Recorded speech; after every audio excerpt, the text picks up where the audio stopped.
ठीक है, तो आज हम लोग स्टार्ट करने वाले मनी एंड बैंकिंग, और स्टार्ट करते हैं। मनी एंड बैंकिंग का ये लास्ट लेक्चर रहेगा, ठीक है, जिसमें कि हम लिक्विडिटी के बारे में समझेंगे, जिसमें कि हम डिफरेंट टाइप्स के जो मॉनेटरी एग्रीगेट्स हैं, M0, M1, M2, M3, M4, ये सब देखेंगे।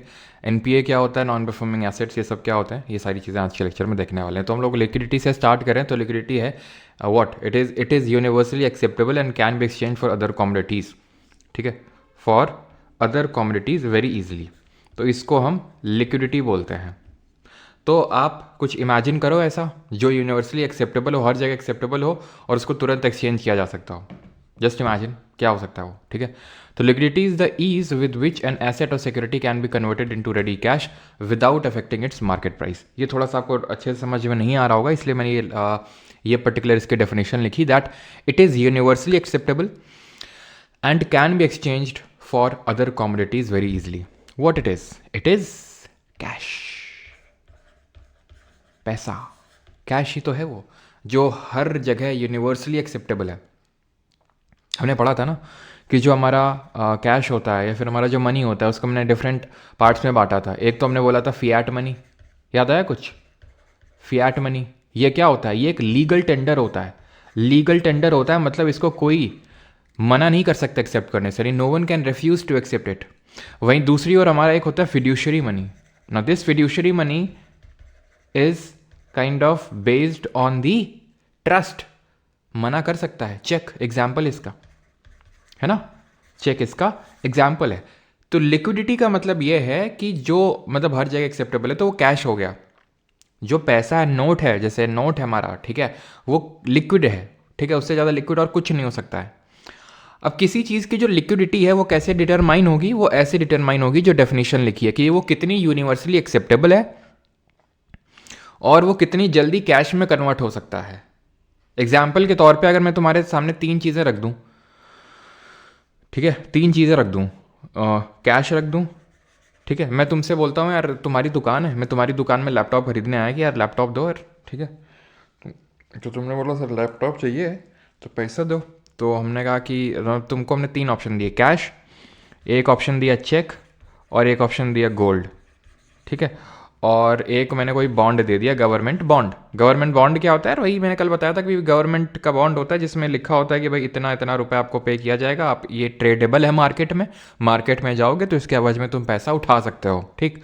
अब तुम मुझे बताओ तुम किस में लोगे, और प्रेफरेंस दो, मुझे प्रेफरेंस दो, ठीक है। ये 1 है, ये 2 है, ये 3 है, ये 4 है। डिक्रीजिंग प्रेफरेंस में मुझे बताओ जल्दी से, सबसे पहले किसको लोगे, फिर किसको लोगे, फिर किसको लोगे, फिर किसको लोगे, जल्दी से बताओ। कैश लोगे वो तो समझ में आता है, लेकिन बाकी का मुझे लिख के बताओ। उत्तम बेटा सुधर जाओ, आंसर बताओ जल्दी से।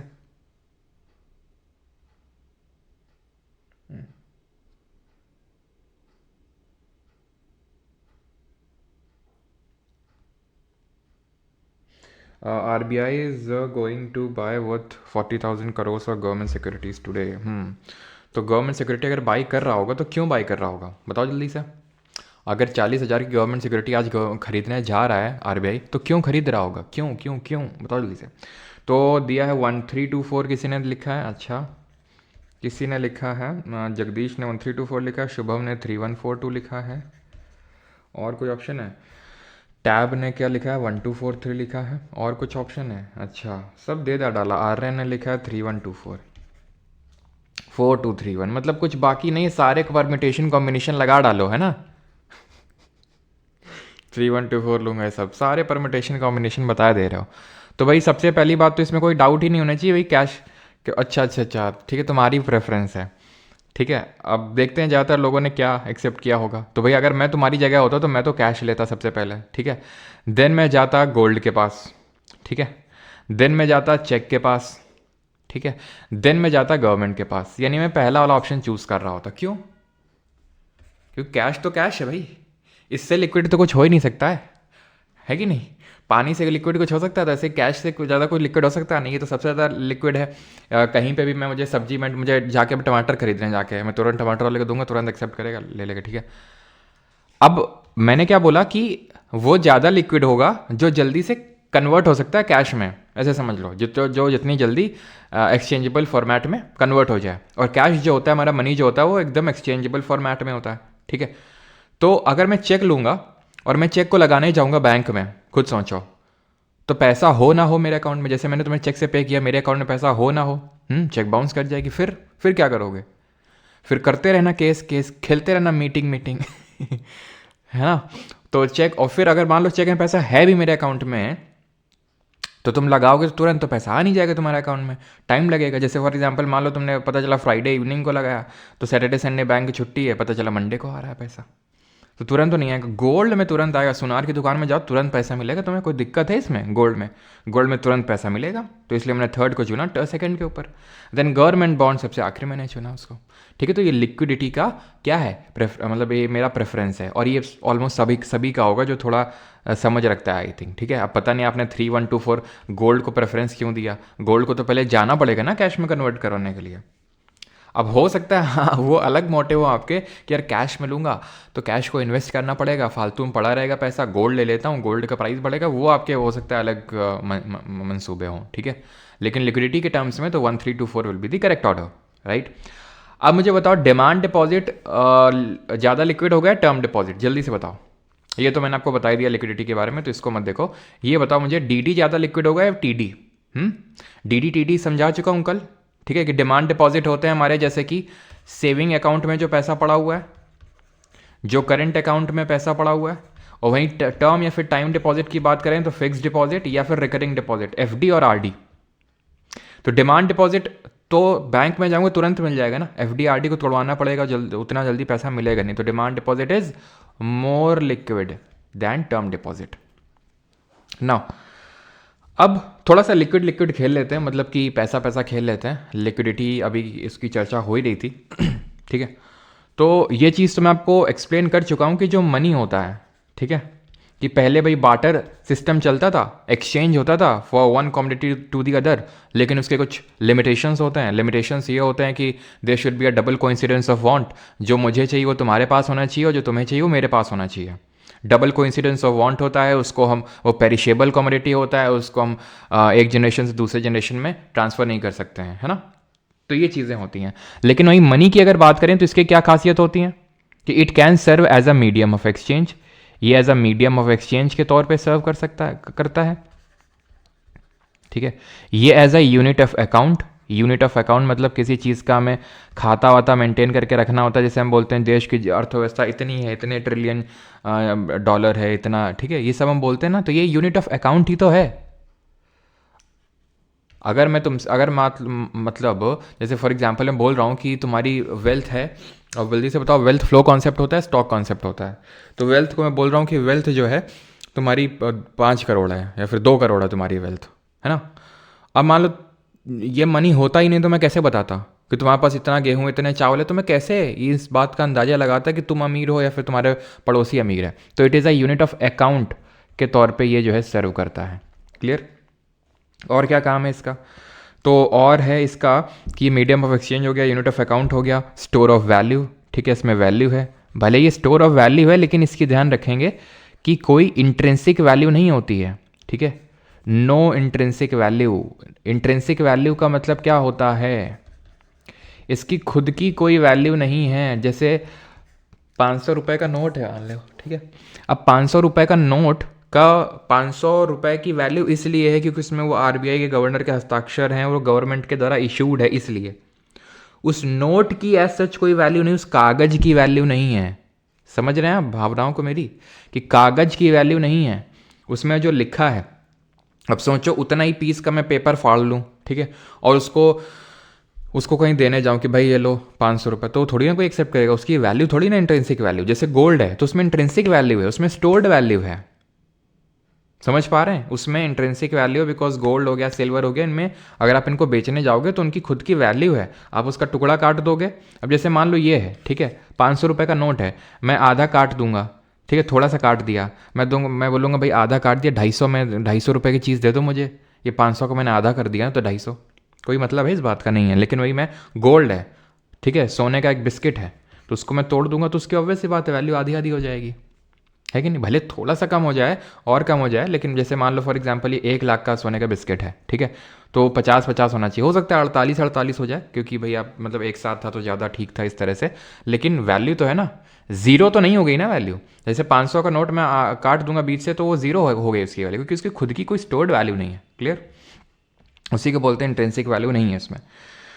ये पोर्टेबल है, कहीं पे भी मतलब आप इसको ले जा सकते हैं। पोर्टेबिलिटी है, ठीक है, ड्यूरेबिलिटी है, लंबा टिकता है ना, एज सच पेरिशेबल नहीं है, ऐसा नहीं कि सड़ जाएगा या फिर कुछ। डिविजिबिलिटी है, डिविजिबिलिटी का मतलब है डिवाइड कर सकता हूँ। किस सेंस में डिवाइड कर सकता हूँ कि भाई 500 का नोट है तो मैं इसको तोड़वा सकता हूँ कि भाई 500 के नहीं खुले कर दो, 100 के 5 नोट हो गए, तो डिविजिबल है ये। ऑलराइट, तो ये हैं किसके? मनी के पर्पस। ये चीज़ आपको ध्यान में रखनी है।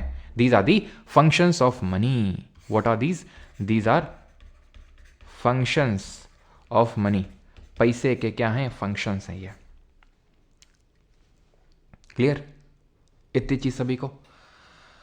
बाकी फियाट मनी, फिड्यूशरी मनी तो क्लियर ही आपको। अब यहां पर हम देखते हैं कि वाई पीपल होल्ड मनी।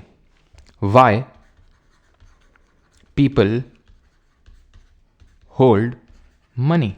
लोग पैसा अपने पास क्यों होल्ड करके रखते हैं? जबकि कायदे से तो अगर हम देखें तो अगर वही डाल देंगे पैसा बैंक में, कहीं इन्वेस्ट कर देंगे तो उसमें तो ब्याज मिलेगा, तो क्यों लोग होल्ड करते हैं? जबकि मतलब there is an opportunity cost involve.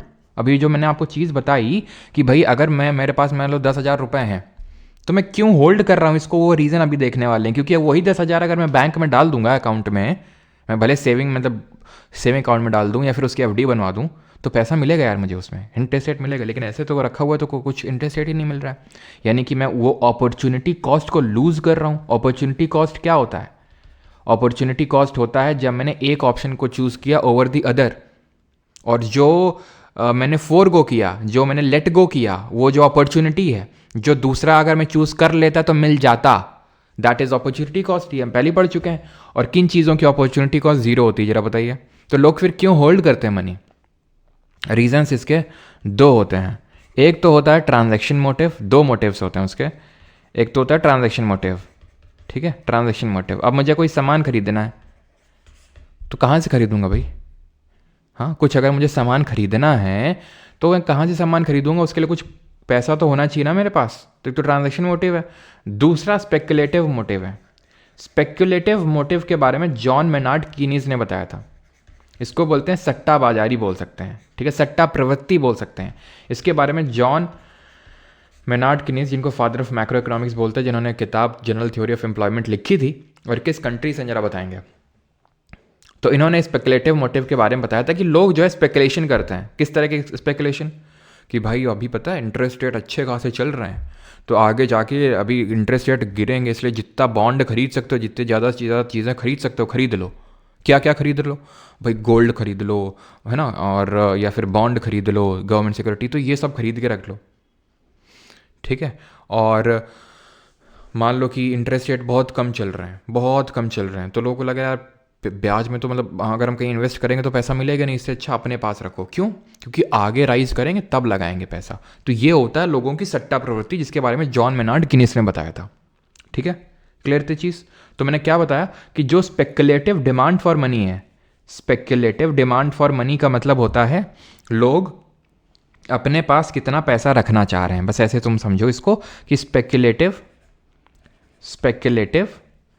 Demand for money का मतलब है कि लोग अपने पास कितना पैसा रखना चाह रहे हैं। तो is inversely proportional to rate of interest, यानी कि अगर ब्याज की दरें कम चल रही होंगी तो लोग ज़्यादा पैसा रखना चाहेंगे अपने पास। ब्याज की दरें कम तो लोग ज़्यादा पैसा रखना चाहेंगे अपने पास। क्यों?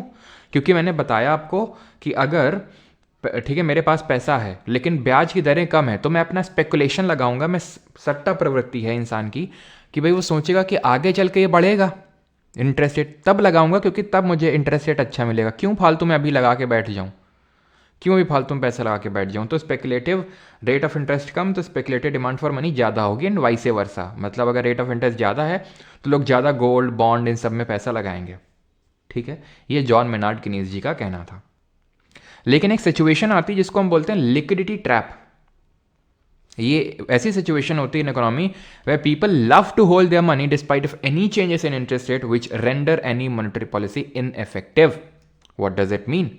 इट मीन्स कि जैसे for example rate of interest जैसे अभी है, आप में से किसी ने लिखा कि सर आज जो है आरबीआई गवर्नमेंट सिक्योरिटी खरीदने वाली है, आरबीआई गवर्नमेंट सिक्योरिटी खरीदने वाली है। Tell me in the comments, is it expansionary और contractionary monetary policy? I am waiting for your reply. बताओ जल्दी से कि ये एक एक्सपेंशनरी होती है फिर कॉन्ट्रैक्शनरी मॉनेटरी पॉलिसी होगी।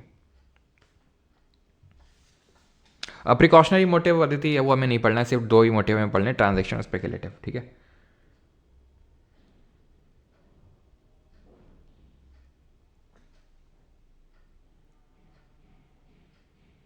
लेकिन इतने में इन्फ्लेशन की वजह से पैसे की वैल्यू भी तो घट जाएगी।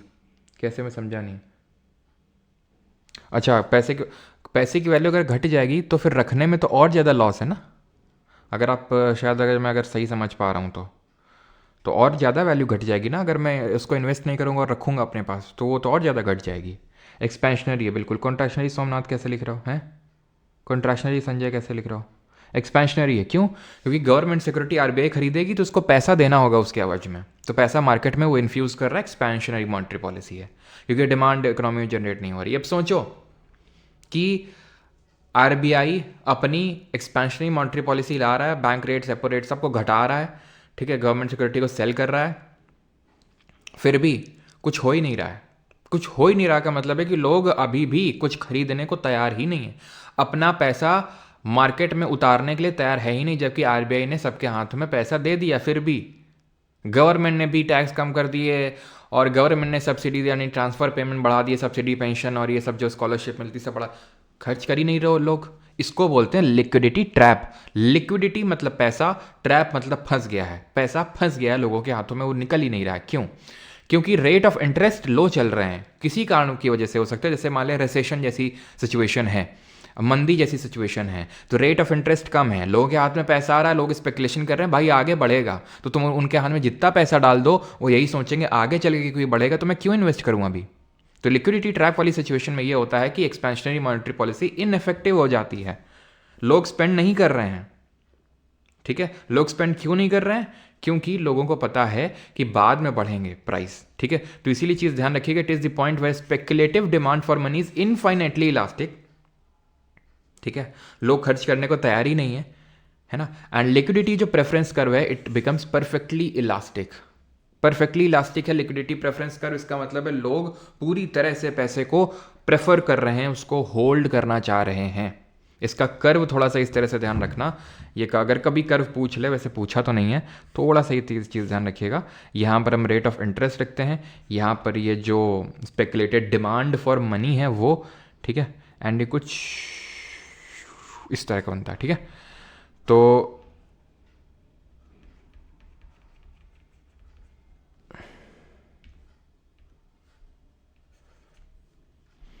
थोड़ा सा ध्यान रखिएगा, अगर कभी इस तरह से स्पेकुलेटेड डिमांड फॉर मनी का ग्राफ पूछ लेगा तो ठीक है। और इसका एक फॉर्मूला भी ध्यान रखेंगे, स्पेकुलेटेड डिमांड फॉर मनी है आर मैक्स, मतलब जितना मैक्सिमम इंटरेस्ट रेट जा सकता है minus average minus minimum interest rate.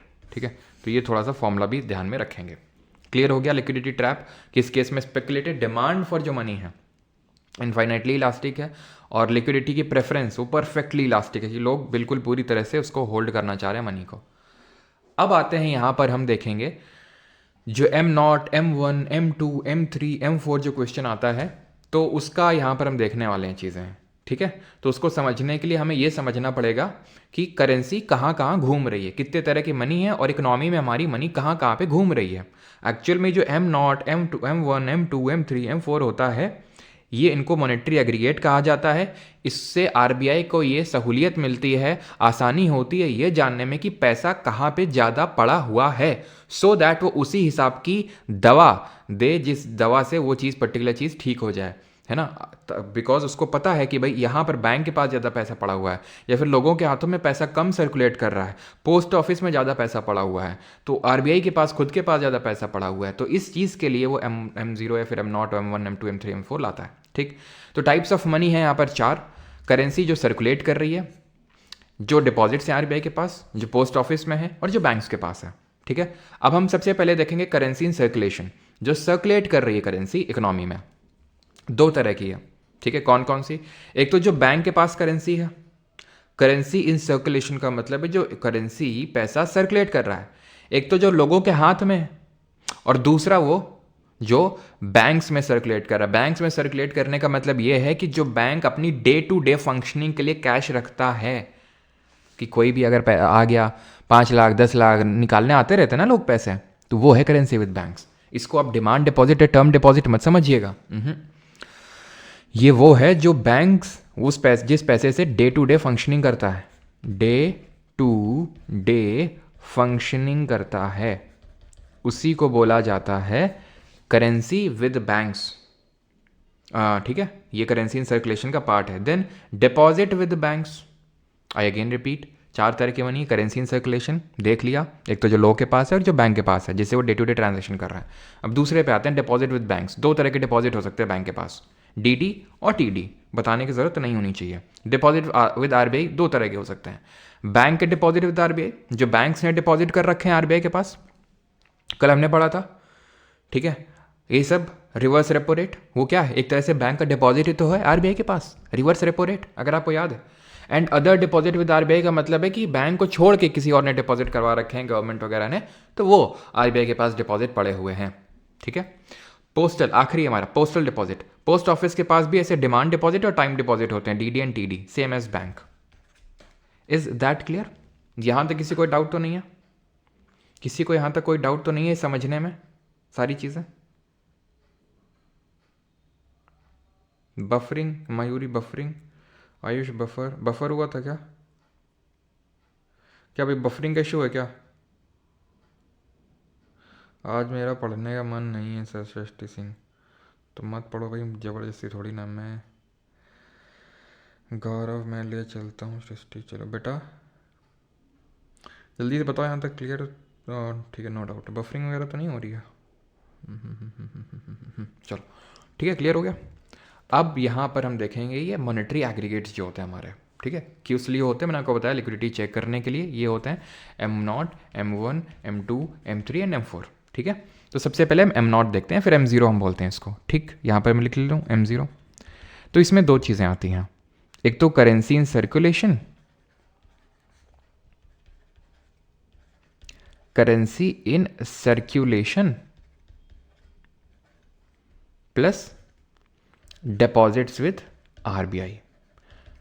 ठीक है, जो 2 हमारे कंपोनेंट थे मनी के वो इसमें आ रहे हैं, ये M0 है। ठीक है, मतलब currency in circulation, deposits with RBI. अब डिपॉजिट्स विद आरबीआई तो यार दोनों आ जाएंगे ना, बैंकर के डिपॉजिट भी आ जाएंगे और अदर डिपॉजिट भी आ जाएंगे, तो इनको हम कॉमनली लिख लेंगे डिपॉजिट विद आरबीआई। ठीक, ये एक्ट करेगा as a base for M1, M2, M3, M4 के लिए बेस एक्ट करेगा ये। अब इसको खोलेंगे हम, इसको क्या करेंगे? खोलेंगे, और अब हम M1, M2, M3, M4 में जाएंगे। ठीक, तो ये मॉनेटरी बेस के तौर पे एक्ट करता है। इसको मॉनेटरी बेस बोलते हैं, या फिर हाई पावर्ड मनी बोलते हैं, या फिर रिजर्व्ड मनी बोलते हैं। Is that clear? किसको हम क्या बोलते हैं? अब ये बेस एक्ट करेगा किस किस के लिए? M1 के लिए, M2 के लिए, M3 के लिए और M4 के लिए। ठीक है, चलिए, तो M1 की अगर बात करें तो करेंसी इन सर्कुलेशन में कितनी चीज़ें आ रही थी? 2 चीज़ें हैं, एक तो हमारे पास है पब्लिक के पास, और एक जो बैंक के पास है। तो इसमें किसको लें? Currency with public, currency in circulation with public, पूरा इस तरह से लिखेंगे। ठीक है, प्लस डिपॉजिट विद आरबीआई। 2 तरह के हैं, एक तो बैंक के डिपॉजिट, एक अदर डिपॉजिट। अदर वाला लेंगे, यानी बैंक को इग्नोर मारना है यहाँ पे भी और यहाँ पे भी। अदर डिपॉजिट विद आरबीआई, हमने यहाँ पे भी बैंक के डिपॉजिट नहीं लिए और यहाँ पे भी बैंक के पास जो करेंसी सर्कुलेशन है वो नहीं लिया। प्लस बैंक का ले लो डीडी, डिमांड डिपॉजिट। M2 पे आ जाओ, M2 is M1 plus, M2 is M1 plus post office की जो सेविंग्स हैं, यानी कि पोस्ट ऑफिस के डिमांड डिपॉजिट आप बोल सकते हो, ठीक है, पोस्ट ऑफिस की सेविंग्स। M3 क्या है, अगेन M1 लिखना, M2 मत लिख देना यहाँ पे कि M2 में M1 लिख दिया और M3 में M2 लिख देना, M1 लिखेंगे यहाँ पे, सिर्फ TD, कुछ नहीं, खत्म। M4 में M3 लिखेंगे plus total deposits with post office, deposits with post office, ये हो जाएगा आपका M4, ठीक है, क्लियर। अब अगर तुम्हें याद करने में, अब याद कैसे करना है वो समझ लो, अभी ऐसा नहीं ख़त्म हो गया, ठीक है, अभी कुछ कुछ चीज़ें याद कैसे करना है। ये ऑड है, ये ऑड है, DD बैंक की और TD बैंक की, ये इवन है, ये इवन है, पोस्ट ऑफिस, यानी कि इवन में है पोस्ट ऑफिस और ऑड में है बैंक का DD और TD, ठीक, क्लियर हो गया। अगर तुम्हें M1 याद करने में दिक्कत हो ना, currency with public and other deposit with RBI, सीधे M0 याद कर लो। वैसे है तो नहीं M0, क्योंकि मैंने बताया है कि इसमें एक कंपोनेंट लिया है इसका, यहाँ पे भी इसका एक कंपोनेंट लिया है, लेकिन तुम M0 याद कर लो, क्योंकि अभी तक ऐसे CDS में तो खेला है वो, लेकिन SSC में अभी तक नहीं खेला है कि जहाँ पर थोड़ा सा वो पूछा हो, यानी कि SSC में काफ़ी हद तक काम चल जाता है अगर आप ये याद कर लो कि M1 में पड़ा हुआ है DD और M3 में पड़ा हुआ है TD, ठीक, क्लियर। अब मुझे ये बता दो कि, चलो पहले तो मैं ये बताता हूँ आपको, दो क्वेश्चन बनते हैं इसमें, सबसे नैरो कौन है और सबसे ब्रॉड कौन है। सबसे नैरो का मतलब है संकीर्ण धन, सबसे कम पैसा कहाँ पर पड़ा हुआ है, और ब्रॉड मनी का मतलब सबसे ज़्यादा पैसा कहाँ पे पड़ा हुआ है। तो लेट मी टेल यू कि जितना भी पूरा पैसा यहाँ पर मैंने आपको गिनाया, इसमें सबसे ज़्यादा जो पैसा है, जितना भी मैंने पैसा आपको यहाँ पे गिनाया, सबसे ज़्यादा पैसा बैंक के पास टाइम या फिर टर्म डिपॉजिट के रूप में पड़ा हुआ है। कहाँ पे, बैंक के पास, और वो भी TD के फॉर्म में सबसे ज़्यादा पैसा पड़ा हुआ है। तो इसीलिए M3 would be called as broad money, ठीक, और M1 जो होगा वो होगा नैरो मनी।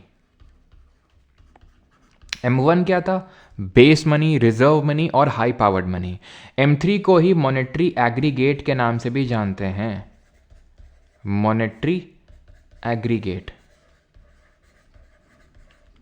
समझ में आई बात कि नहीं आई बात, ठीक है, वही चीज़ें यहाँ पे लिखी हुई हैं जो मैंने आपको अभी बताया है।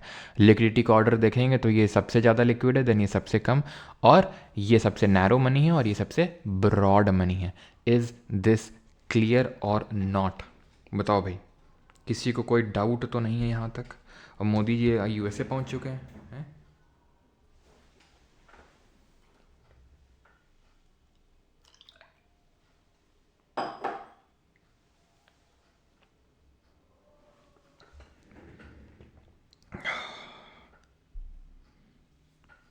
एक बार फिर से बता दें, एक्चुअल मनी सप्लाई इसी को बोलते हैं M3 को ही, ठीक है। M3 is only called as the actual money supply, ठीक है, एक्चुअल मनी सप्लाई, क्योंकि मेनली पैसा यहीं पड़ा हुआ है। दिव्यांशु जी ने 29 रुपये का योगदान दिया है, क्यों भाई?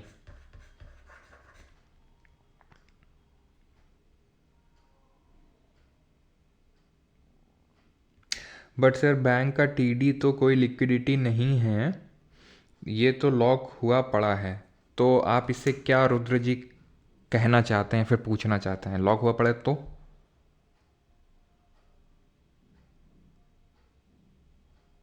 अगर आप इंग्लिश में ज़्यादा बोलते हैं इसलिए आपके स्टूडेंट कम हो रहे हैं, हिंदी में बोला करो, तो कम होने तो चलेगा, चलेगा, अगर ऐसा है ना तो चलेगा। फिर वैसे मैं कोशिश करता हूँ, और बाकी इसीलिए मैं हिंदी की PDF शेयर करवा देता हूँ, लेकिन अगर ऐसा है कि कम हो रहा है उसकी वजह से, तो हो नहीं जाने दो, है ना, कोई दिक्कत वाली लोड वाली बात नहीं है ना।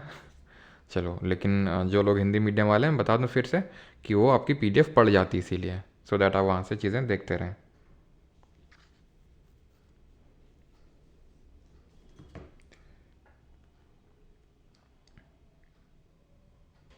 Sir DD full form, DD का बेटा डिमांड ड्राफ्ट फुल फॉर्म है, हैं?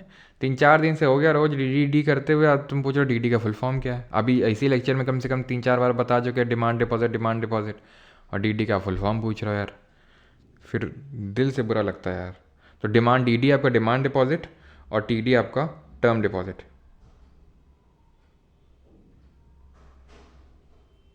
सबसे ज़्यादा लिक्विड कौन है भाई यहाँ पे? है तो M1 सबसे ज़्यादा लिक्विड है, then M2, then M3 and then M4।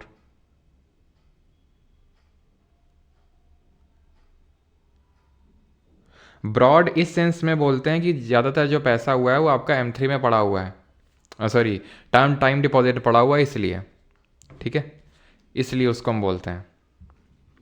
चलो आगे बढ़ते हैं और यहाँ पर आते हैं ये लिबॉर मेबॉर ये सब क्या होता है, ठीक है। बाकी जब क्वेश्चंस करेंगे तो अपने आप ही आपका कॉन्सेप्ट अगर मतलब अभी सेटल डाउन नहीं हुआ है तो अपने अपने आप दिमाग में सेटल डाउन हो जाएगा M1 M2, ठीक है। मैं फिर से रिपीट कर देता हूँ, M0 है दो चीज़ें, करेंसी इन सर्कुलेशन, ठीक है, नहीं करेंसी इन यूज़ आप बोल सकते हो, प्लस डिपॉजिट्स विद RBI।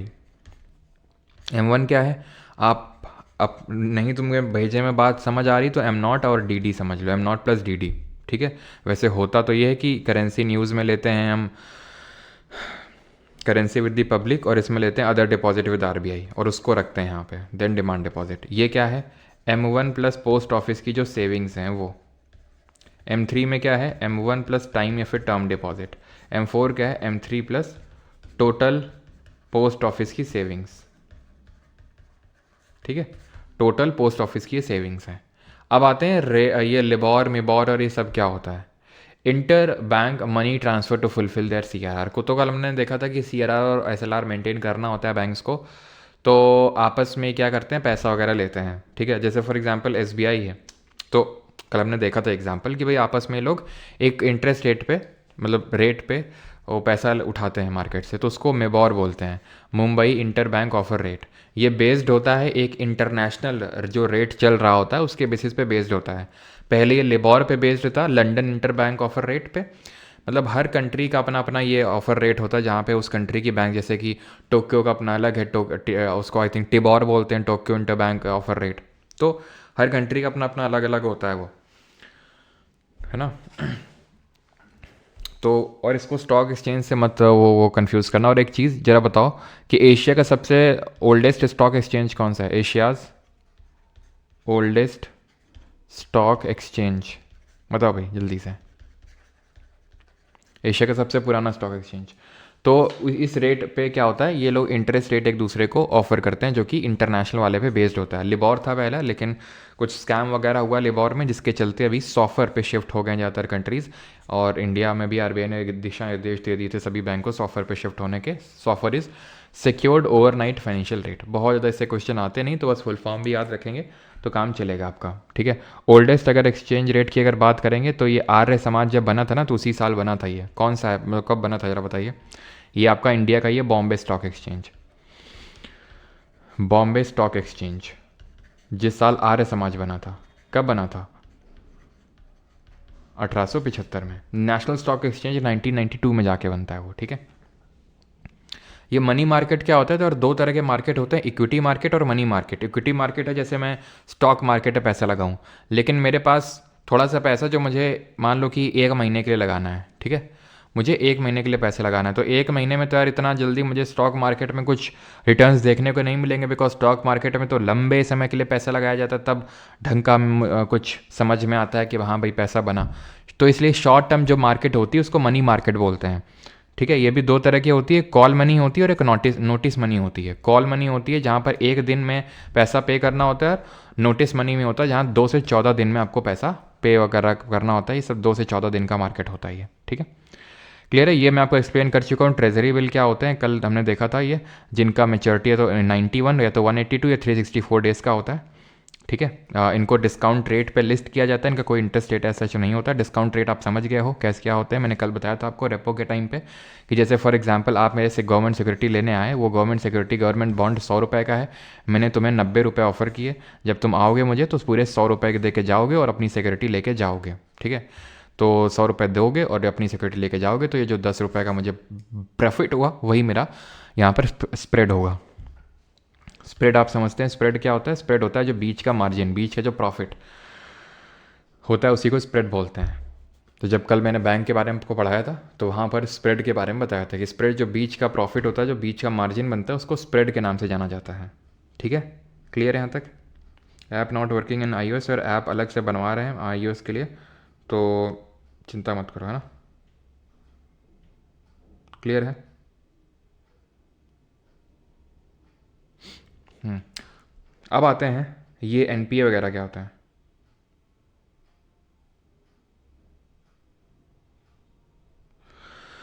हाँ, अभी आते हैं ये एसेट्स क्या होते हैं, मतलब ये सॉरी एनपीए क्या होते हैं। तो एनपीए समझने के लिए हमें पहले, आपने आई थिंक आपने से काफ़ी लोगों ने सुना भी होगा इस टर्म को, एनपीए बैंक का एनपीए, बैंक का एनपीए। एनपीए बैंक के लिए काफ़ी ख़राब चीज़ होती है। तो एनपीए समझने के लिए ये पहले तो अगर आप एनपीए का फुल फॉर्म ही अगर आप यहाँ पर देखेंगे तो it is non performing assets. Non performing assets है ना।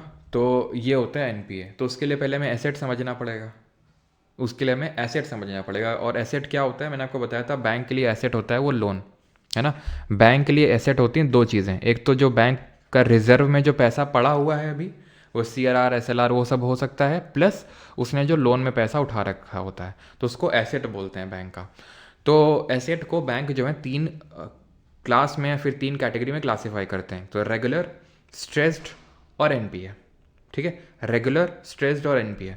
रेगुलर एसेट वो होता है जो बैंक को रेगुलर इनकम जनरेट करके दे रहा है। एसेट का भी डेफिनेशन पूछेगा नहीं, तो आप बस समझ लो, आपका काम हो जाएगा।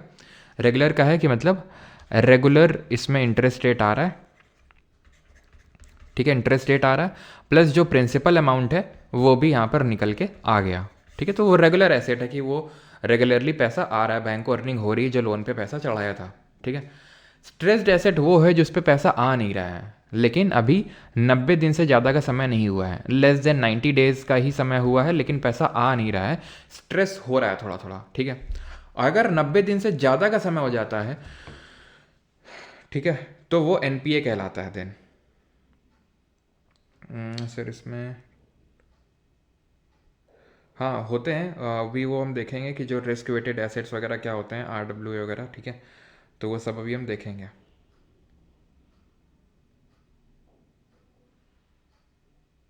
Sir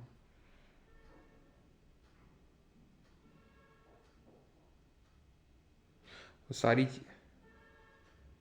Ankit Yadav sir working on an AI commentator moderator which filters irrelevant comments during live class and elaborate है be helpful for educators sir। Helpful तो हो जाएगा। वहाँ पे तो अंकित यादव मेल कर देना। ठीक है, अंकित जी आप एक बार ना हो तो वो कर लेना, हाँ, मेल कर देना जो क्या बोलते हैं क्वेरी पर हमारे एसएससी वाला है ना मेल, उस पर आप कर देना।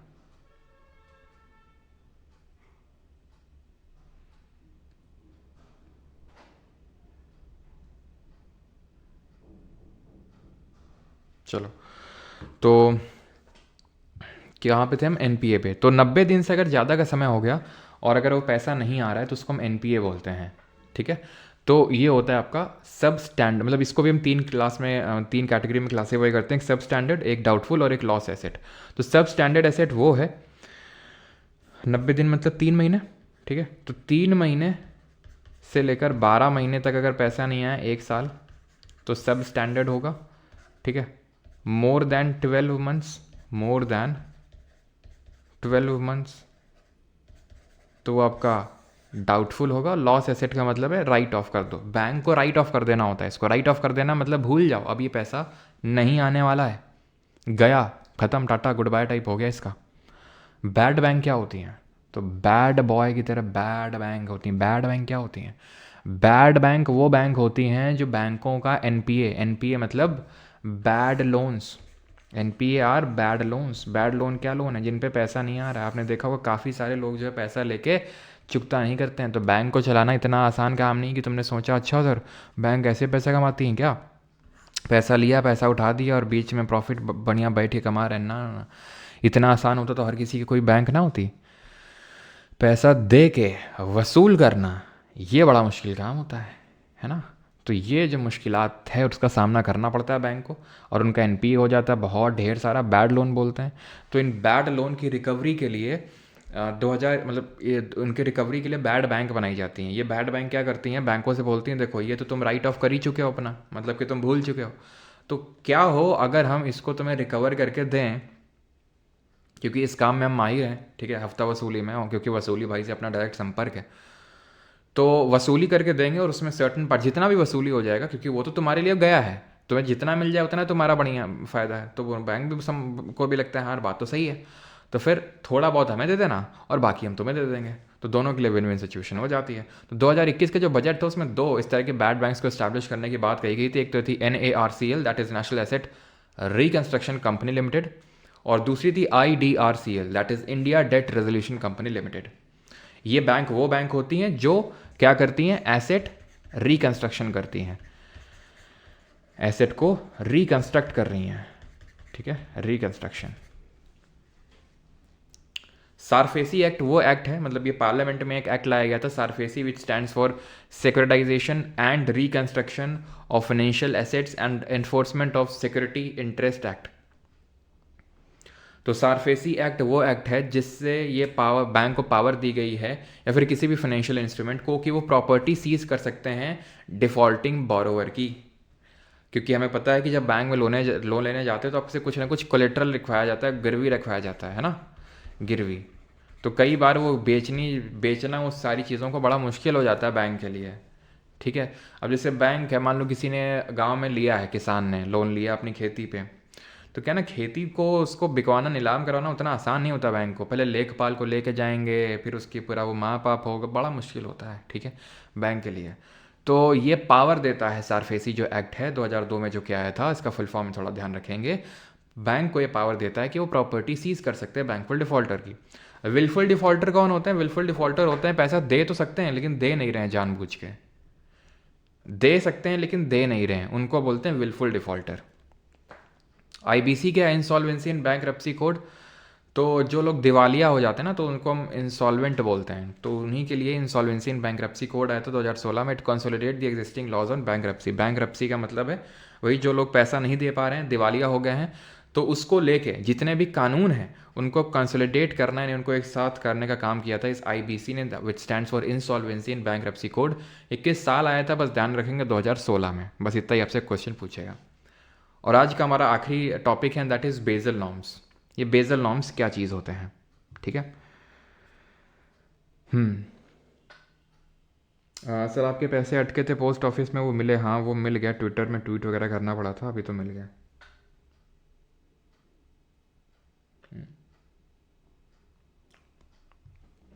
चलो, तो बेजल जो है एक सिटी है, कहाँ पे? स्विट्ज़रलैंड में, ठीक है। और वहाँ पे एक बैंक लोकेटेड है जो 1930 में बनी थी, international bank of international settlement, in short BIS। जितने भी मेजर कंट्रीज़ की सेंट्रल बैंक्स हैं, जैसे इंडिया में RBI है, वो इसका पार्ट है, वो इसका हिस्सा है, ठीक है, इस BIS का, that is bank of international settlement का। 1930 में बनी थी और एक कमेटी का गठन किया इसने 1974 में। 1974 में 10 कंट्रीज़ ने, जिसको ग्रुप ऑफ 10 बोलते हैं, G10, जैसे हम G20 पढ़ते हैं, ग्रुप ऑफ 20 है ना, G7 ग्रुप ऑफ 7, जैसे G10 10 देशों का समूह बैठा था 1974 में, 1974 में, और उसने मतलब, ठीक है, 1974 में, और उसने कुछ नॉर्म्स निकाल के दिए। 1988 में बेजल 1, 2004 में फिर से बैठा बेजल 2, 2010 में बेजल 3। अभी क्या बेजल 1, बेजल 2, बेजल 3 हो रहा है, तो इसको समझो। हमने कल के लेक्चर में पढ़ा था कि अगर कोई RBI बैंक को बोलता है कि देखो तुम्हारे पास जितना पैसा आता है that is a liability for you, DDTD जिसके फॉर्म में आता है, उसका इतना % पार्ट आपको कैश में रखना है, जिसको CRR बोलते हैं, उसका इतना % पार्ट आपको गवर्नमेंट सिक्योरिटी या फिर गोल्ड, इन सब फॉर्म में रखना है, जिस मतलब काइंड ऑफ एसेट है वो, और उससे आपको कुछ ना कुछ इंटरेस्ट रेट मिलेगा, कुछ ना कुछ रिटर्न्स मिलेंगे, तो उसको SLR बोलते हैं, ठीक। क्यों किया जा रहा था? सो दैट कि जो डिपॉजिटर्स हैं उनका पैसा सेफ रहे, बैंकिंग सिस्टम से फेथ इरोड ना हो, कि कल को कोई एकदम से पैसा लेने आ जाए और आपके पास पैसा नहीं पड़ा हुआ है। क्योंकि एक बैंक का फेल होना मतलब पूरा बैंकिंग सिस्टम का फेल होना, और पूरी बैंकिंग सिस्टम का फेल होना नहीं, देश की अर्थव्यवस्था चरमराना। एक देश की अर्थव्यवस्था चरमराएगी तो उसका इम्पैक्ट बाकी कंट्रीज़ में भी पड़ेगा, क्योंकि आज ग्लोबलाइज्ड वर्ल्ड है, सारी कंट्रीज़ कहीं ना कहीं कनेक्टेड हैं आपस में। तो इसीलिए ये जो बैंक ऑफ इंटरनेशनल सेटलमेंट है, इसमें कंट्रीज़ बैठी 1974 में, और उन्होंने कुछ बेजल 1 नॉर्म्स निकाल के दिए। पहला वाला था ना, जैसे दूसरी बार बैठे तो इसलिए इसको बेजल 2 बोल दिया। जैसे विटामिन B हमने बायोलॉजी में पढ़ा था, B1 B2 B3 B4, क्यों? क्योंकि B1 पहले डिस्कवर हुआ था, देन B2 देन B3, इस तरह से। तो बेजल 1 है, 1988 में आया ये, ठीक है। अब इसके तहत बताया यह गया बैंकों को कि आप क्रेडिट अलॉट करो एसेट को, रिस्क अलॉट करो एसेट को. What is asset? Asset is loan granted by the banks. Asset is loan granted by the banks. उसमें आप रिस्क अलॉट करो. रिस्क आप कैसे अलॉट करोगे? जैसे फॉर एग्जांपल सैलरीड एम्प्लॉय है कोई, मान लेते हैं हम 4 एग्जांपल्स लेते हैं. एक सैलरीड एम्प्लॉय है, एक प्रॉफिटेबल बिजनेस का कोई ओनर है जिसका बिजनेस काफ़ी अच्छे खासा प्रॉफिट कर रहा है, एक अश्नीर ग्रोवर जैसे हैं जिनका धंधा है तो है लेकिन उतना कोई प्रॉफिटेबल नहीं है, और विजय माल्या जैसे हैं. ठीक है, तो सैलरीड एम्प्लॉय के चांसेस है कि यार वो पे करता रहेगा. ठीक है, 100% चांसेस है कि वो पे कर देगा पैसा, यानी कि रिस्क. और मान लो कि सबको 1-1 करोड़ दिया है, मान लेते हैं, मानने में क्या जा रहा है कि सबको 1-1 करोड़ बैंक ने ऑफर किया है. ठीक है, तो 100% चांसेस है पे करने के लिए, तो रिस्क 0% है फिर तो, क्योंकि पूरा पैसा आ जाने वाला है. प्रॉफिटेबल बिजनेस ओनर 90% चांसेस है कि पैसा दे देगा, क्योंकि इसका बैंक मतलब इसका बिजनेस प्रॉफिट में चल रहा है, तो बहुत ही कम चांस है कि पैसा ना पे करे, तो यानी कि 10% रिस्क एसोसिएटेड है. ऐसे अश्नीर ग्रोवर के साथ मान लेते हैं 50%, या फिर अश्नीर ग्रोवर की जगह आप नॉन प्रॉफिटेबल बिजनेस ओनर भी कर सकते हैं. विजय माल्या ये तो आप जानते हैं. ठीक है, तो 10% चांसेस है कि ये पे करेगा, तो 90% रिस्क इससे के साथ एसोसिएटेड है. तो टोटल मिला के बैंक ने कितना कर्जा दे रखा है? 5 करोड़ का. ठीक है, इस 1 करोड़ में रिस्क 0, इस 1 करोड़ में रिस्क 10 लाख की है कि नहीं, 10 लाख की है ना, 1 करोड़ का 10% 10 लाख, इसमें रिस्क 50 लाख का, और इसमें रिस्क 90 लाख का. कितना हुआ? 50 60 और 60 90, 1.5 करोड़. ठीक है, 1.5 करोड़ हो जाएगा, ये हो जाएगा. ठीक है, यानी 5 करोड़ में से इतना का रिस्क है. तो बैंक ऑफ इंटरनेशनल सेटलमेंट बोलते हैं इसको. टीयर 1 मतलब इसमें कैपिटल होता है पैसा. ठीक है, तो टीयर 1 और टीयर 2 के फॉर्म में रखो इसको. टीयर 1 और टीयर 2 का मतलब ऐसे समझ लो आप यार. ठीक है, इसके बाद मैं डेप्थ में नहीं जाना, क्योंकि ऐसे मैंने कभी क्वेश्चन देखा नहीं है इस पर. आई थिंक एक ही बार क्वेश्चन मैंने देखा था, और उसमें यह था कि बेजल नॉर्म्स किससे एसोसिएटेड हैं, तो आंसर वॉज बैंकिंग सिस्टम. बाकी बेजल 1 2 3 और रिस्क वेटेड एसेट ये ज़्यादा कभी पूछा है नहीं. तो टीयर 1 टीयर 2 ऐसे समझ लो कि ये प्राइमरी शॉक एब्जॉर्बर है, या सेकेंडरी शॉक एब्जॉर्बर है. ठीक है, तो टीयर 1 कैपिटल है वो कैपिटल जो आपको एकदम प्राइमरी फॉर्म में रखना है. ऐसे समझ के चलो, जैसे आपके पास पैसा है, आपने पॉकेट में रख रखा है उसको, और पॉकेट में आपने चेन लगा रखी है कि कोई इसे चुरा नहीं पाएगा, तो टीयर 1 कैपिटल हो गया. ठीक है, देन आपको लगा अगर मान लो ये चोरी हो गया, तो हम एक अंदर वाली पॉकेट भी रखते हैं, अंदर वाली पॉकेट में और पैसे रखेंगे, तो वो टीयर 2 आपका कैपिटल हो गया. कि अगर मान लो वो भी ये भी चला गया, तो एटलीस्ट मेरे पास कुछ और भी कैपिटल है जो एकदम ही अगर भयंकर फेल हो रही होगी बैंक, तो उस केस में ये काम आ जाएगा, एटलीस्ट फेल होने से बचा लेगा. ठीक है, तो ये चीज़ है. तो टीयर 1 टीयर 2 कैपिटल आपसे पूछ ले किससे एसोसिएटेड है, तो बेजल नॉर्म से एसोसिएटेड है. कब आए थे बेजल 1 बेजल 2 बेजल 3, तो वो थोड़ा सा ईयर ध्यान में रखिएगा. ठीक है, लेक्चर होता है हमारा खत्म. कभी अगर RW इस तरह से फुल फॉर्म पूछ ले तो रिस्क वेटेड एसेट, या फिर कभी इस तरह का फुल फॉर्म पूछ ले कि CAR क्या होता है, तो CAR होता है capital adequacy ratio, capital adequacy ratio. ठीक है, और अगर पूछ ले CRAR,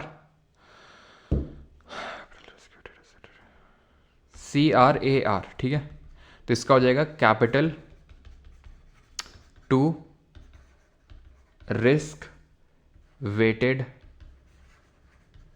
एसेट रेशियो. ठीक है, ये CRAR का फुल फॉर्म हो जाएगा, तो फुल फॉर्म थोड़ा सा ध्यान में रखना है आपको. ठीक है, लेक्चर होता है हमारा खत्म. अब हम करेंगे क्वेश्चंस. करिए पहला क्वेश्चन.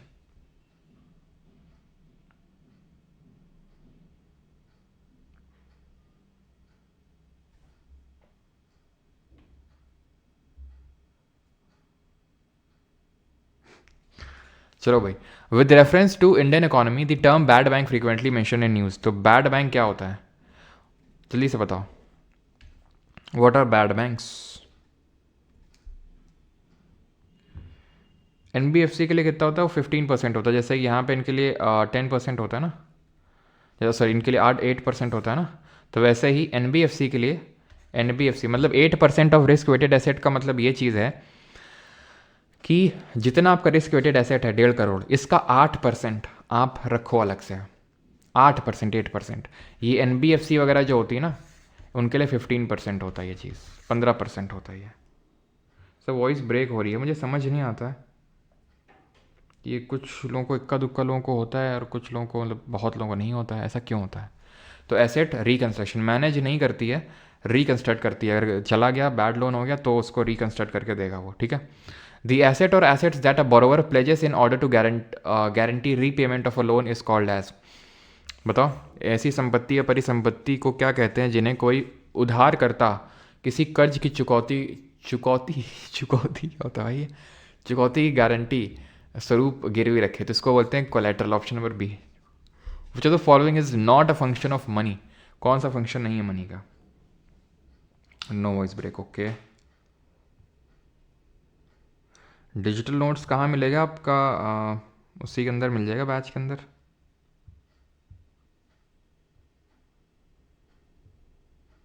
ठीक है, बैच के अंदर मिल जाएगा। तो not a function of money, तो स्टोर ऑफ वैल्यू है, यूनिट ऑफ अकाउंट है, और इंटरमीडिएट है for the exchange process, it is use for regulating consumption, ये नहीं होगा, ठीक है। For anything to be recognise as money it needs to have which of the following characteristic. अगर किसी को मनी रिकगनाइज होना है तो उसमें क्या होना चाहिए? It should act as an intermediate in the exchange process, standard unit for quoting prices, must be easily divisible, have higher value in alternative uses. बेटा फायर बॉन्ड रुक जाओ, नहीं तो ब्लॉक कर देंगे अब, ठीक है। पढ़ाई पे फोकस कर लो। Act as an intermediate in the exchange process, yes, it is a standard unit for quoting prices, must be easily divisible, have higher value in alternative uses। वैकल्पिक प्रयोग में उच्चतर मूल्य का होना, ऐसा कुछ नहीं होता है, ठीक है। 1 2 3 होगा option number C. Which of the following forms of money supply is considered as the most widely used in the Indian monetary system? Most widely used in the Indian monetary system, सबसे ज़्यादा कौन सा use होता है? Quantity theory of money क्या होता है? ये पहले ही हो चुका है पीसी विंडोज़ जी, ठीक है, ये पहले ही हो चुका है। पिछली बार मैंने इसी लेक्चर में करवाया था वो इरविंग फिशर की theory M V is equal to P T, लेकिन वो हम लोग पहले कर चुके, तो इसलिए इस लेक्चर में नहीं किया हमने। तो सबसे वाइडली यूज होता है आपका M3, है ना, जिसको हम ब्रॉड मनी के नाम से भी जानते हैं या फिर मॉनेटरी एग्रीगेट के नाम से। The IBI that is insolvency and bankruptcy board of India was established in the year. तो किस साल स्टैब्लिश हुआ था ये बोर्ड? तो ये 2016 में स्टैब्लिश हुआ था आपका IBI, ठीक है। Which of the following are included in the definition of narrow money? तो नैरो मनी क्या है? नैरो मनी है आपका M1। बताओ क्या इंक्लूडेड है?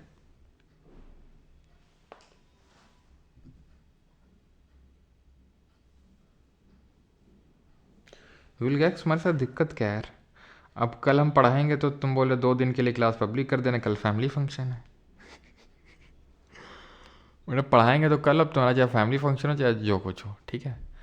हाँ, करेंसी विद दी पब्लिक, तो हमने देखा था नैरो नैरो मनी क्या होता है? M0 plus demand deposit, demand deposit तो हो गया रहेगा, ठीक है। तो ये वाला तो नहीं होगा। और M0 तो नहीं था। M0 के क्या 2 एलिमेंट थे? करेंसी विद द पब्लिक था और अदर डिपॉजिट विद RBI था, ठीक है। बैंक नहीं था इसमें, तो 1 2 3 इसमें कोई दिक्कत होनी नहीं चाहिए। Which of the following actions by the government would lead to contraction of money supply in the economy? तो सरकार के निम्नलिखित में से किस या फिर किन कार्रवाइयों से अर्थव्यवस्था में मुद्रा की आपूर्ति में कमी हो जाएगी, मनी सप्लाई कम हो जाएगी? बताओ।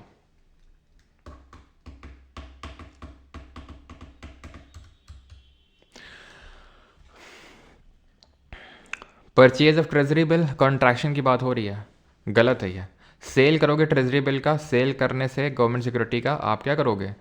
सेल करोगे गवर्नमेंट सिक्योरिटी को, ले लोगे पैसा, पैसा ले लोगे, तो वो कॉन्ट्रैक्शनरी मॉनेटरी पॉलिसी होती है जहाँ से मार्केट से पैसा कम हो रहा है। तो पहला तो होगा नहीं, दूसरा हो के रहेगा। तीसरे की बात करें, सेल ऑफ नहीं, फॉरेन एक्सचेंज का कोई लेना देना नहीं होता इससे, ठीक है। तो आंसर होगा 2 only D. Which of the following are included in the M1 definition of money for the Indian economy? तो भारतीय अर्थव्यवस्था के लिए मुद्रा की M1 परिभाषा में निम्नलिखित में से कौन सम्मिलित है? M1 में आ जाते हैं आपके रिजर्व्स। कहीं पे आए थे क्या? CRR SLR ऐसा कुछ आया था क्या M1 में? M1 में आ रहा था currency with the public. Time deposit तो M3 में आ रहा था, M4 ठीक है। तो मतलब M1 में आपका डिमांड डिपॉजिट, तो 2 and 4 option number C. Last question of this UPSC, तो ये सिविल सर्विसेज 2022 का क्वेश्चन है। And that is with reference to the Indian economy consider the following statement. तो आपको बताना है कौन सा सही है आपका।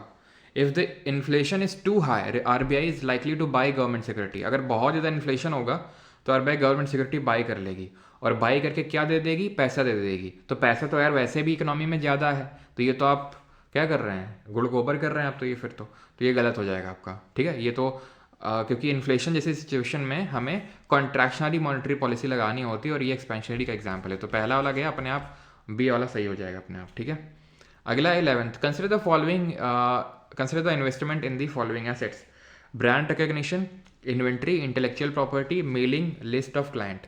इनमें से किसको हम इंटैंजिबल इन्वेस्टमेंट कंसिडर करेंगे?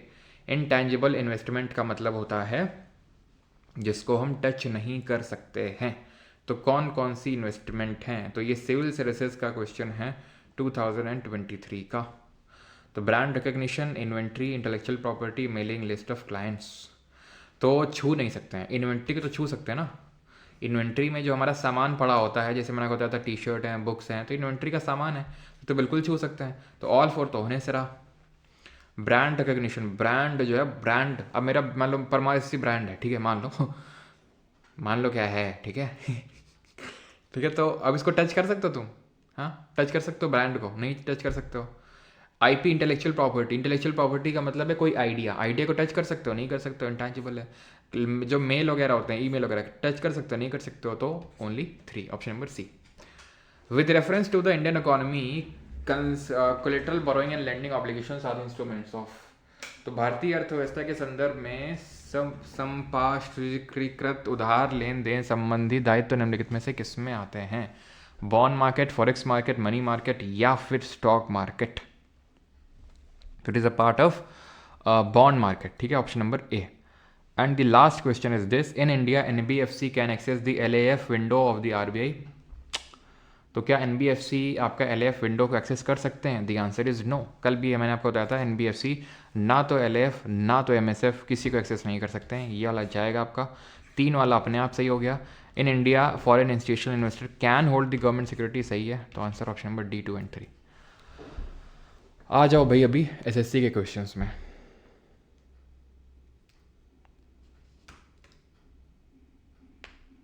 मैथ्स का ई बुक तो नहीं हो पाएगा अभी।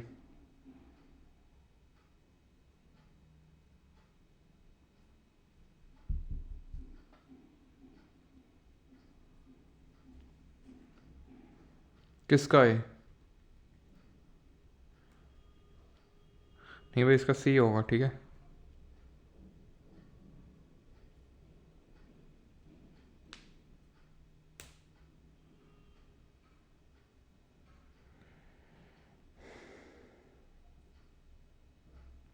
सर जियो फ़ोन के लिए भी ऐप बना दो। अच्छा, बैलेंस ऑफ पेमेंट भी इसी लेक्चर में करवाओगे? नहीं भाई आशीष, इस लेक्चर में नहीं करेंगे बैलेंस ऑफ पेमेंट, कल करेंगे, ठीक है। चलो, तो when RBI decides to decrease the repo rate money supply, तो मनी सप्लाई बढ़ जाएगी, ठीक है, अगर रेपो रेट डिक्रीज करोगे। Dash is an instrument under the LAF at which RBI lends to commercial banks. तो एलएएफ मतलब repo rate and reverse repo rate, ठीक है, at which RBI lends to commercial banks. तो ये कौन सा होता है आपका? आरबीआई लेंड कर रहा है तो रेपो रेट, अगर ले रहा होता तो रिवर्स रेपो हो जाता। M4 का मतलब क्या होता है? What is this M4? तो M4 में आता है M3 plus total post office के deposits. Identify the correct statement in the context of money supply. बताओ जल्दी से, क्या सही आंसर होगा?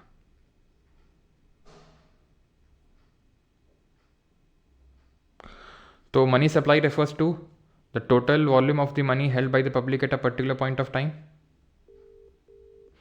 Money supply is a flow concept. M1 is the most liquid form of money supply. क्या सही answer है? तो मनी, अब ये फर्स्ट और सेकंड देखो दोनों आपस में कंट्रास्टिंग है। अगर मनी एक फ्लो कॉन्सेप्ट हुआ तो फ्लो कॉन्सेप्ट का मतलब होता है जो चीज़ एक पीरियड ऑफ टाइम में डिटरमाइन की जाती है, राइट। और स्टॉक कॉन्सेप्ट क्या होता है? जो एक पॉइंट ऑफ टाइम में डिटरमाइन किया जाता है। तो ये तो लिखा हुआ पॉइंट ऑफ टाइम, ठीक है, तो ये 1 और 2 तो होंगे नहीं।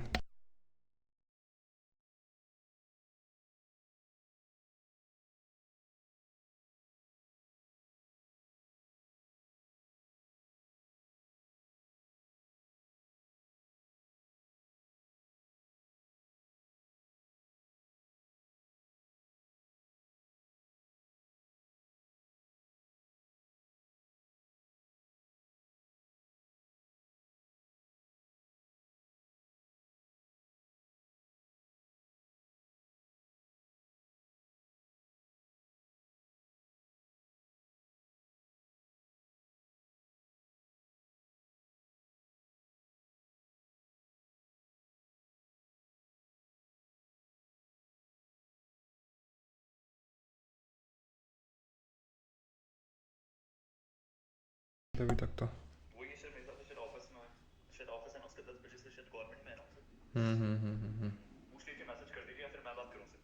नहीं, हम करते हैं अभी ना, अभी तो क्लास ले रहे थे, फिर करते हैं अभी हम। ठीक है। तो M1 is the most liquid measure of M1 is the most liquid measure of money supply. सही है, ठीक है, सबसे ज़्यादा लिक्विड है। तो तीसरा वाला तो होके रहेगा। एंड सेकंड वाला होगा कि फर्स्ट वाला होगा? तो भाई मनी जो सप्लाई है ये एक आपका स्टॉक कॉन्सेप्ट होता है, फ्लो कॉन्सेप्ट नहीं होता है, ठीक है। तो दूसरा वाला गलत हो जाएगा, पहला वाला सही होगा। और जो स्टॉक कॉन्सेप्ट होता है उसको हम पर्टिकुलरली पॉइंट ऑफ टाइम में मेजर करते हैं। तो आंसर होगा ऑप्शन नंबर डी, ठीक है, 1 and 3। What is the difference between debit card credit card? तो डेबिट कार्ड होते हैं वो कार्ड, ठीक है, डेबिट कार्ड क्या होते हैं? क्रेडिट कार्ड वो होते हैं कि भाई आप खर्च कर लो और बाद में पे कर देना। Black slides,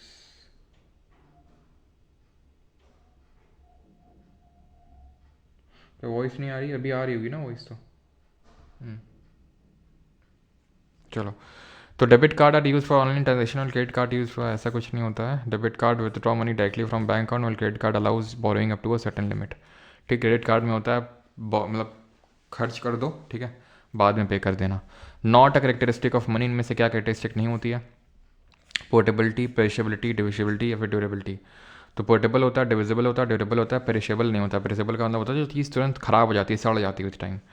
what does the term interest refer to in the banking? तो इंटरेस्ट का मतलब क्या होता है बैंकिंग में?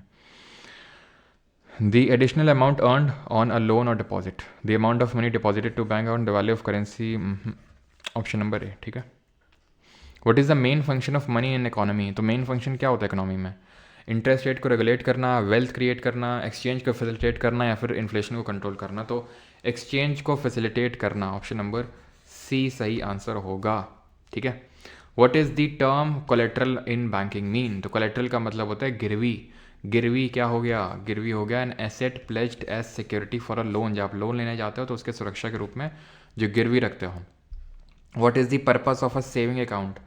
तो obtaining a mortgage loan, earning interest on deposit, making day to day transactions, paying bills online. तो अर्निंग इंटरेस्ट ऑन डिपॉजिट्स, ठीक है। ओवरड्राफ्ट क्या होता है बैंकिंग में? बताओ जल्दी से, ओवरड्राफ्ट क्या होता है? किसी ने किया है ओवरड्राफ्ट आज तक?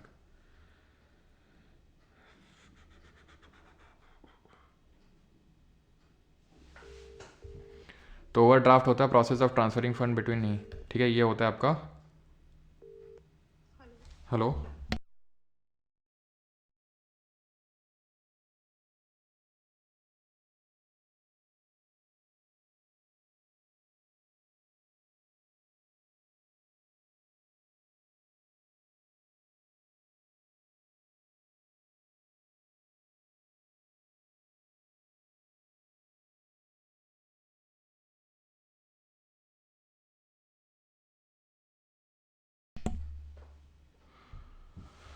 तो process of transferring funds between bank account, maximum withdrawal limit for an from an ATM, short term financing facility या फिर द इंटरेस्ट।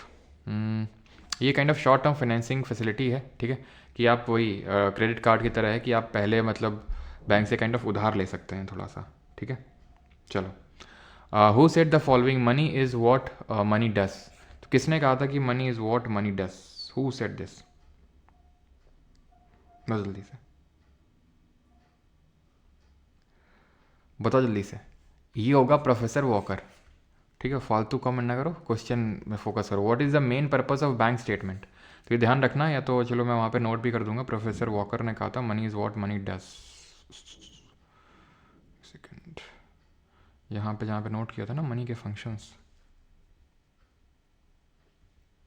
यहीं पे नोट कर लो इसको भी। Money is what money does, what money does, professor walker. चलो, तो main purpose क्या होता है बैंक स्टेटमेंट का? बैंक स्टेटमेंट से हमें पता चलता है कितना आया कितना गया पैसा, है ना, यही तो होता है मेन पर्पस। अगला करो आप जल्दी से। हम्म कहाँ कॉल कर रहे हैं बार बार? बेटा वो कल क्लास हुई थी ना एनटीपीसी की, रेलवे की, तो उसी के नोट्स हैं, उसी को लेके कॉल किया था, है ना, कुछ और मत समझो तुम। चलो, तो when the general interest rate reaches a very low level which the following statement will be correct. तो जनरल इंटरेस्ट रेट अगर बहुत लो लेवल चले जाएं तो कौन सा स्टेटमेंट सही होगा? Most people will expect the interest rate to rise in the future, yes. ठीक है, अगर बहुत लो हो जाते हैं तो वो एक्सपेक्ट करते हैं कि राइज करेगा, तो speculated demand for money high हो जाती है। स्पेकुलेटेड डिमांड फॉर मनी का मतलब होता है लोग ज़्यादा मनी होल्ड कर रहे हैं, अपने पास ज़्यादा मनी रख रहे हैं, और अगर ज़्यादा इंटरेस्ट रेट है तो उनको लगेगा आगे तो यार जाके गिरने वाले हैं, तो इसलिए वो फिर क्या करते हैं, वो कम करने लगते हैं। जॉनी वॉकर नहीं बेटा प्रोफेसर वॉकर।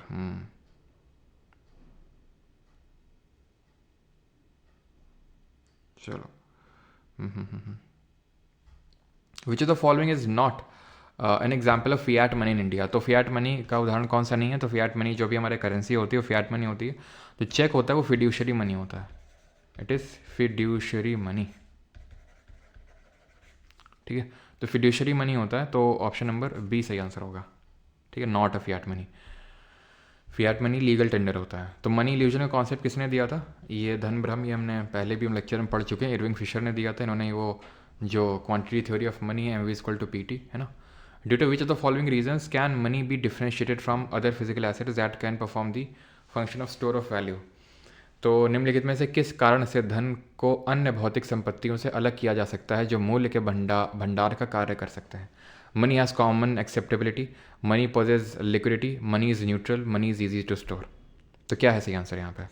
तो ध्यान रखिए, तो मनी हैज़ कॉमन एक्सेप्टेबिलिटी। तो बाकी एसेट्स के रूप में इसका यही एक एडवांटेज है कि तुरंत इसको एक्सेप्टेबिलिटी मिल जाती है, इसका कोई मना नहीं करता कि हम नहीं लेंगे, और अगर कोई नहीं लेगा तो लीगल टेंडर है, तो उसके खिलाफ केस भी किया जा सकता है। In any economy the income velocity of the hoarded money by the public is equal to. Income velocity हम जानते हैं, velocity of circulation of money. इसका मतलब ये होता है कि जो मनी है वो कितने हैंड्स एक्सचेंज कर रही है ना। जैसे मैं 500 रुपये का नोट निकाल के लाया एटीएम से, तो कहाँ कहाँ मैं एक्सचेंज कर रहा हूँ उसको, मैं पहले भी इस चीज़ को बताया था आपको जब हमने क्वांटिटी थ्योरी ऑफ मनी देखा था, MV=PT। तो वो है आपका इनकम वेलोसिटी।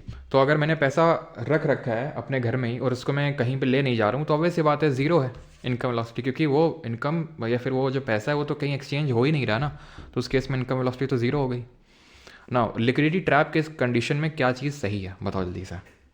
और हाँ, एक ही स्टेटमेंट सही है, ये भी बात सही है, ये आपके लिए हिंट है।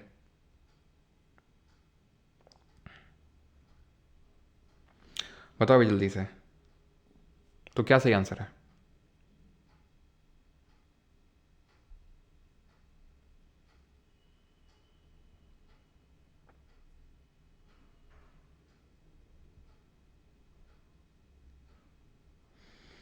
एक सेकेंड, नोट्स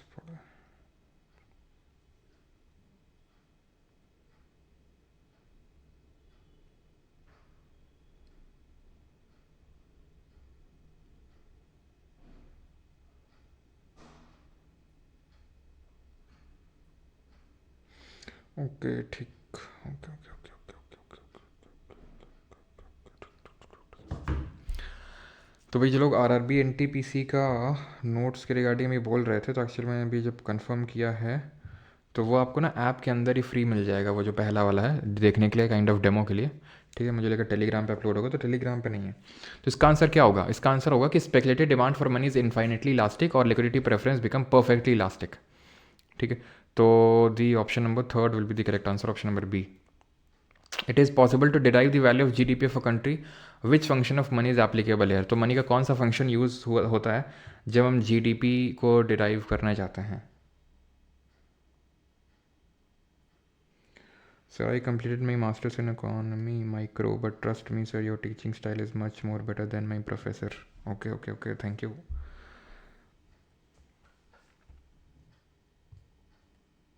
चलो, तो काइंड ऑफ ये यूनिट ऑफ अकाउंट है ना, अकाउंटिंग के लिए हम इसको यूज़ कर रहे हैं। With regard to the CDR, all of the following is to accept. CDR हमने कल क्या पढ़ा था?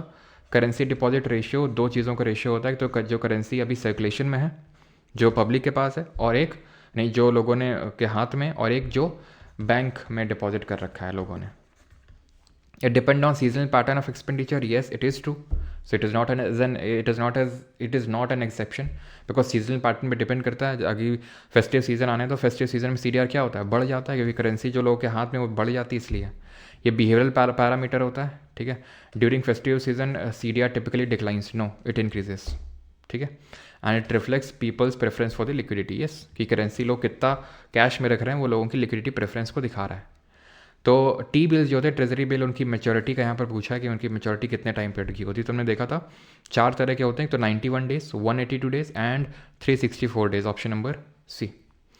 विच of the following statement is और are true about the currency note. तो करेंसी नोट के रिगार्डिंग कौन से स्टेटमेंट सही हैं? 40 तक करेंगे, तो 38 पे आ चुके हम लोग।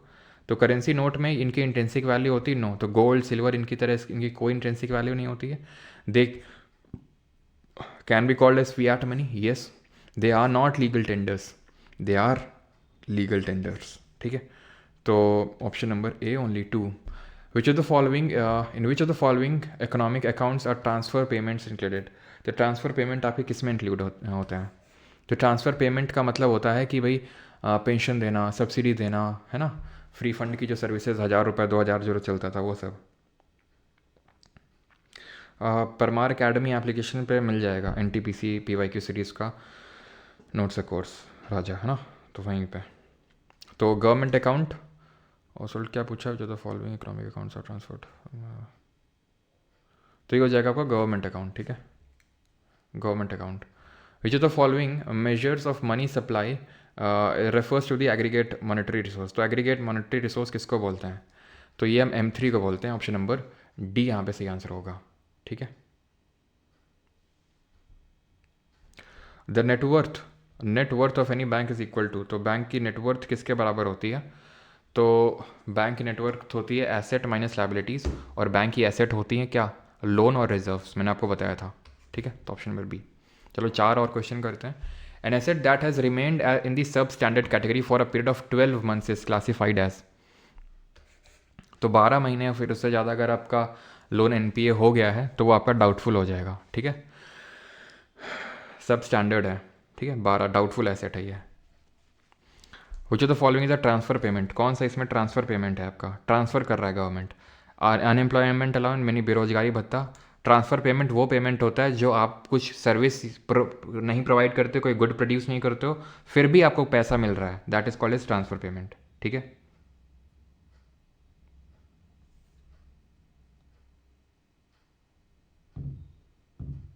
चलो, तो सही आंसर क्या होगा?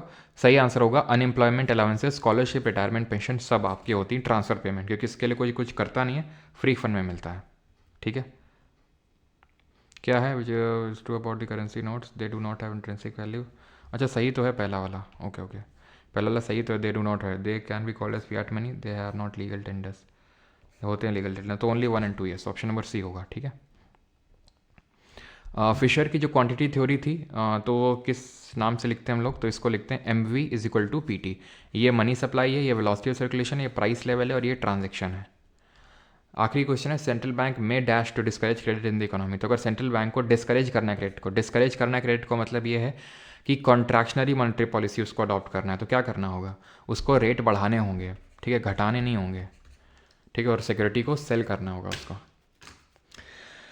चलिए भाई, तो बाकी क्वेश्चंस आपके लिए होमवर्क है, आप इनको करेंगे। ठीक है, और बाकी सब आप कर ही लेंगे, M1 M2 M3 क्वेश्चंस तो काफ़ी सारे हैं ना। पिछली बार आप समझ लो कि मात्र क्वेश्चन होते थे कितने, 40 50 मैक्सिमम क्वेश्चन होते थे। इस बार देख रहे हो 80+, दुगने से भी ज़्यादा क्वेश्चंस डाल दिए हैं। कितना प्रैक्टिस करोगे? कोई बुक की ज़रूरत नहीं आपको पड़ेगी। ठीक है, और फिर भी पड़ेगी तो रुक जाओ अभी। ठीक है, रुक जाओ।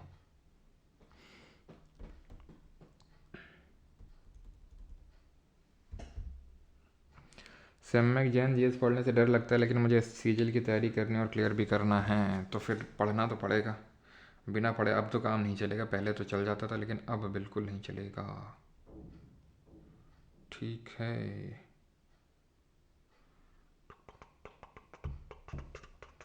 32 चेक, ओके।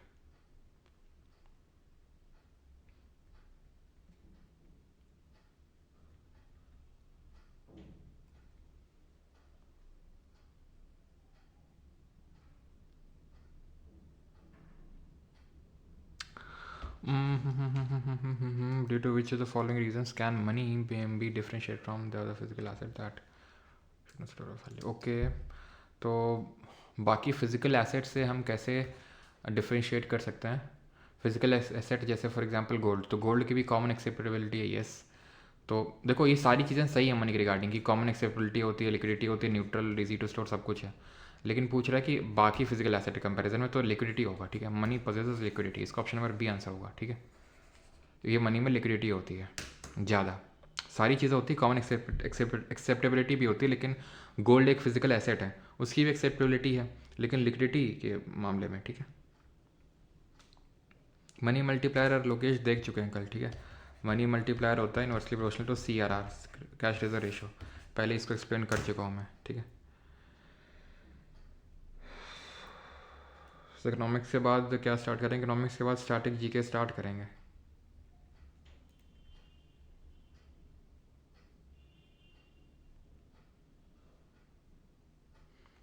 जो हिंदी में नहीं मिले हैं, ठीक है, हिंदी वाले भी डलवाते हैं।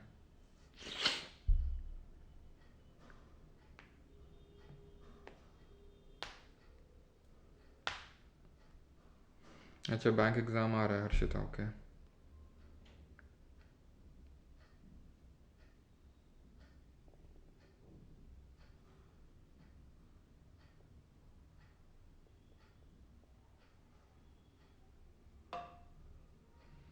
चलो भाई, थैंक यू सभी को, मिलते हैं कल, धन्यवाद।